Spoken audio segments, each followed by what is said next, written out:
Сәлем достар, каналыма қош келдіңіздер. Бүгін сіздермен мерекелік дастарханға осындай әдемі болып көрінетін қиярдан тіске басар жасаймыз. Бізге керек заттарымыз: краб таяқшалары, қияр, ірімшік, жұмыртқа, үккіш. Алдымен ірімшігімізді үккіштің майда көзінен өткізіп аламыз.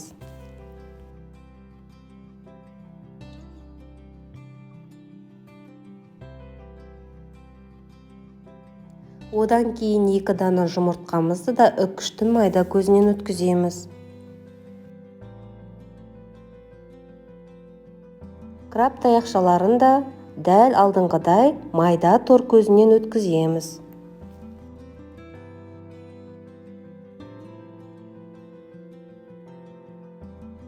Барлық заттарымызды үлкенірек ыдысқа салып, 1,5 қасықтай майонез қосып араластырып аламыз. Қиярымызды дәл видеода көрсеткендей, тазартқыштың көмегімен осындай ұзын-ұзын қып кесіп аласыздар. Ұзын қып кесіп алған қиярымызға алдын ала дайындалған салмамызды салып ораймыз.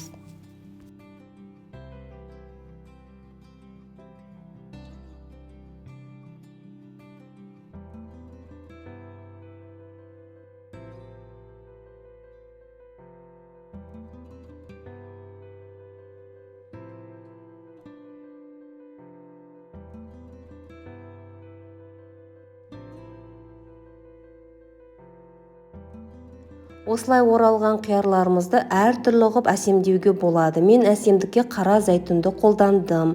Өздеріңіздің қалауларыңыз бойынша әсемдейсіздер. Осымен біздің тіске басарымыз дайын, астарыңыз дәмді болсын. Сіздермен болған Нұржамал. Видеоның соңына дейін қарап, подписка, лайк басуды ұмытпаңыздар.